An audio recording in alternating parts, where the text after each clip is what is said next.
Bueno, en este capítulo del libro de Historia de América Latina se describe el proceso de colonización portuguesa antes y durante su llegada a Sudamérica, más específicamente en Brasil. Los primeros vestigios colonizadores de Portugal se dieron a inicios del siglo XV. Fue durante esta época que Europa atravesaba por muchos cambios, dentro de los cuales estaban el abandono de tierras y una reducción poblacional en todo el continente, lo que conformó la crisis feudal del siglo. Esta etapa de exploraciones fue impulsada e inspirada por las conquistas de la corona de Castilla, y gracias a esto los portugueses comenzaron a realizar sus propias exploraciones. Se dirigieron hacia el oeste y hacia África, donde se concentraron en la expansión del comercio y en los saqueos.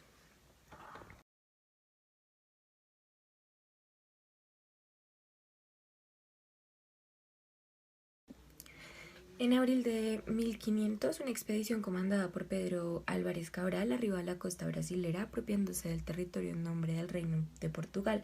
Es a partir de 1502 que comienza la explotación de recursos naturales en los nuevos territorios, gracias a la construcción de puertos en la costa brasilera. El comercio atlántico portugués quedaría finalmente consolidado, y fue en este punto donde la explotación a los brasileños se vio en su mayor auge, y a su vez se impuso un régimen esclavista, donde se empleó mano de obra aborigen y africana en las explotaciones de caña de azúcar, mandioca y tabaco.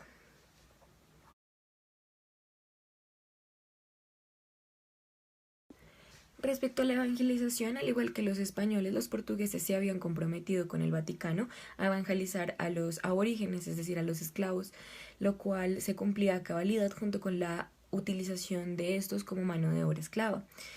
El patronado de Calixto III concedió el Gran Maestre Enrique al navegante implicaba un conjunto de deberes y derechos. Por una parte, Portugal asumía la obligación de enviar misioneros y mantenerlos, financiar la erección de parroquias y obispados y otras obligaciones. Por otra parte, los papas concedían al rey de Portugal unos privilegios que iban mucho más allá de los de un patronazgo ordinario, pues el rey cristiano se encomendaba la misión de evangelizar y de administrar eclesiásticamente todos los territorios nuevos alumbrados a la fe.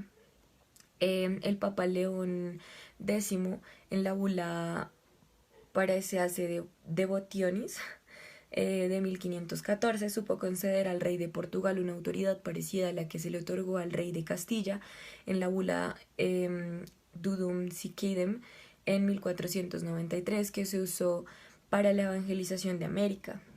Antes de la llegada a Brasil, este territorio se encontraba habitado principalmente por tribus pertenecientes al grupo arahuaco, y más hacia el sur pertenecientes al grupo lingüístico tupi-guaraní. Sin embargo, ambos se encontraban sin presentar mayores desarrollos culturales y políticos.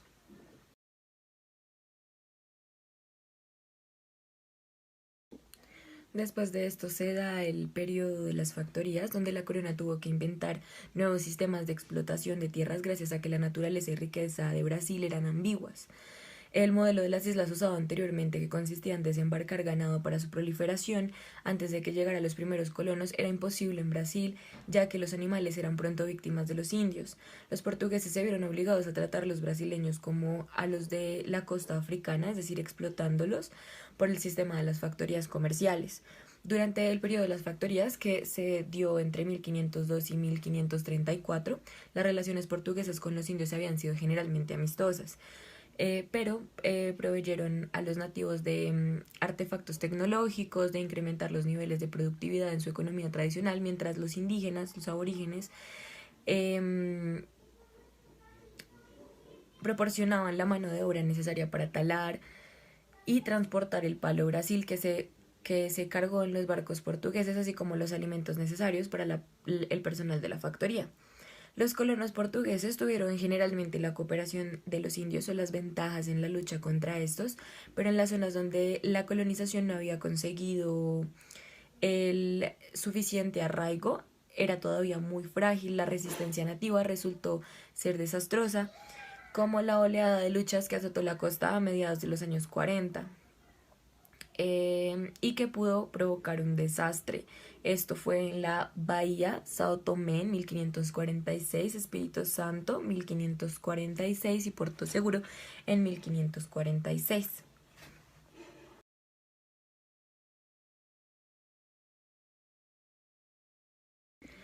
Ya para la consolidación del gobierno real, pues cuando el rey decidió enviar a un gobernador real a Brasil, su intención era recuperar parte de la autoridad que había concedido con anterioridad durante un periodo de austeridad del reino, donde los recursos se estaban agotando y se buscaba una dinamización de los mismos.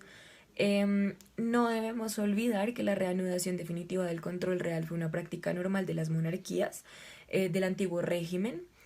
Eh, y el arrendamiento de los derechos reales, a menudo un expediente temporal. Para buscar la solución a estos problemas, Juan III eligió a tres importantes funcionarios.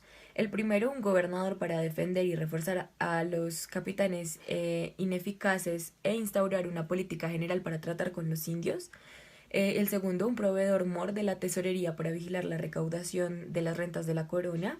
Y el tercero, un capitán mayor de la costa para dejar sentada la política del litoral. Una vez que la posición del gobernador se hizo fuerte en la bahía, hubo de visitar las otras capitanías para valorar sus necesidades y proporcionarles ayuda militar.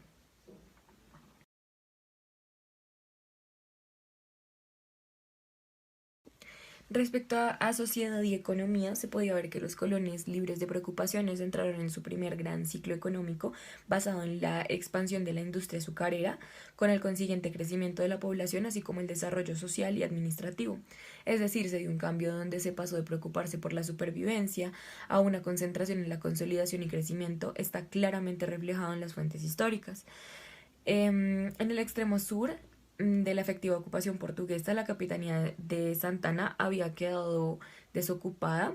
São Vicente, junto con el enclave de Santo Amaro, escapó de la crisis de mediados de 1540 prácticamente ileso, aunque su capitán Martim Afonso de Sousa nunca volvió a visitarla después de su expedición en 1530 a 1533, que hizo época. La colonia progresó bajo la administración de una serie de lugartenientes competentes, incluyendo a Brás Cubas, el fundador de Santos en 1543. Desde entonces la expansión decayó. São Vicente era la más lejana de todas las colonias europeas y estaba situada en una región de clima duro, menos adecuada para el cultivo del azúcar. Por consiguiente, su economía se fue orientando cada vez más hacia las colonias del interior de Sao Paulo y donde se centró como tal la economía. Por consiguiente, acá se dio un cultivo de trigo, cebada y viñedos que pronto se convirtió en la base principal de la expedición de esclavos hacia el interior. El descenso que se produjo en el sector exportador y la contracción de la economía, junto con una tendencia hacia la agricultura de cuasi subsistencia, produjo la disminución añadida de la salud y la población. Es claro que la colonia portuguesa Brasil tuvo un gran desarrollo económico gracias a Palo Brasil y a la caña de azúcar. Igualmente se dio una fusión bastante interesante de culturas europeas e indígenas junto con africanos, lo que dio paso al asentamiento de otras razas. Cada ciudad colonial se proveía de gran parte de sus alimentos, lo mismo que de trabajadores domésticos de los indios, de las aldeas indias de los alrededores que habían sido pacíficamente cristianizados.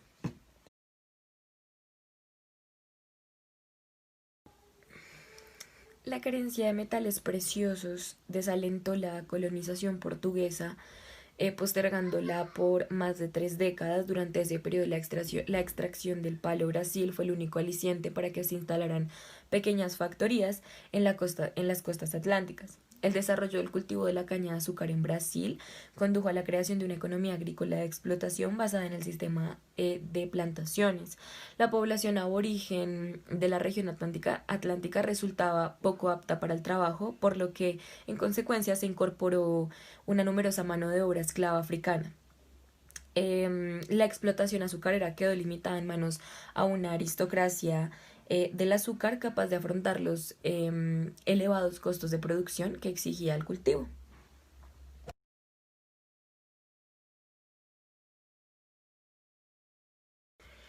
A manera de conclusión, se puede establecer que si se tiene en cuenta que durante el periodo de la colonización Europa estaba pasando por una crisis feudal y poblacional y por lo tanto también económica, la colonización portuguesa de Brasil a grandes rasgos trajo más beneficios a Portugal que a Brasil, y si bien es cierto que los colonos trajeron consigo tecnología y que a su partida dejaron instituciones y una sociedad mejor establecida, no es comparable con los años de pujanza económica que gracias a la explotación indiscriminada de recursos la corona portuguesa vio un aumento considerable en sus recursos.